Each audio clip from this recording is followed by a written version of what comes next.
Hi guys, patawa muna tayo ngayon dahil may ikukwento ako sa inyo. Mayroon kasi akong kaibigan na birthday niya, tapos niyaya siya ng asawa niya at ililibre siya sa paboritong lugar na pinupuntahan ng asawa niya na si Tata. At dinala yun ang KTV bar. Wow naman! Wow! Wow! Doon siya dinala at dilibre ng asawa niya. Sumakay sila ng taxi papuntang KTV bar at pagdating nila doon, sinalubong agad sila ng ng security guard. Tapos sabi ng security na, "Uy, Tata, kumusta ka na?"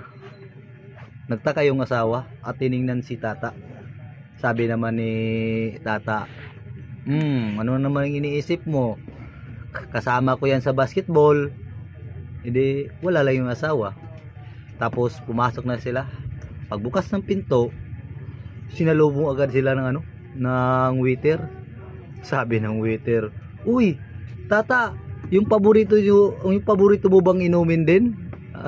Nagtaka rin yung asawa niya. Tapos tiningnan din ng masama si Tata. Tapos ang sabi ni Tata, ano naman iniisip mo? Kasama ko yan sa gym." Wala yung asawa. Umupo sila sa sa misa.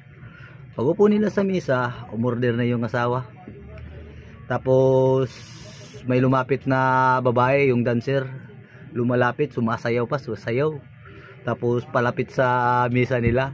Tapos ang sabi ng ng dancer, "Uy, Tata, yung paborito mo bang sayaw ko?"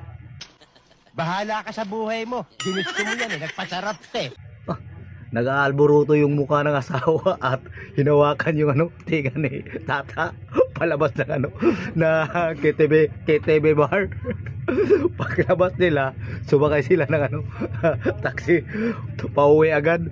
Tapos yung taxi na sakyan nila, sukoy rin ni Tata. Tapos sabi ni Tata, sabi ng driver kay Tata, "Uy, Tata, ang pangit ng nakuha mo ngayon."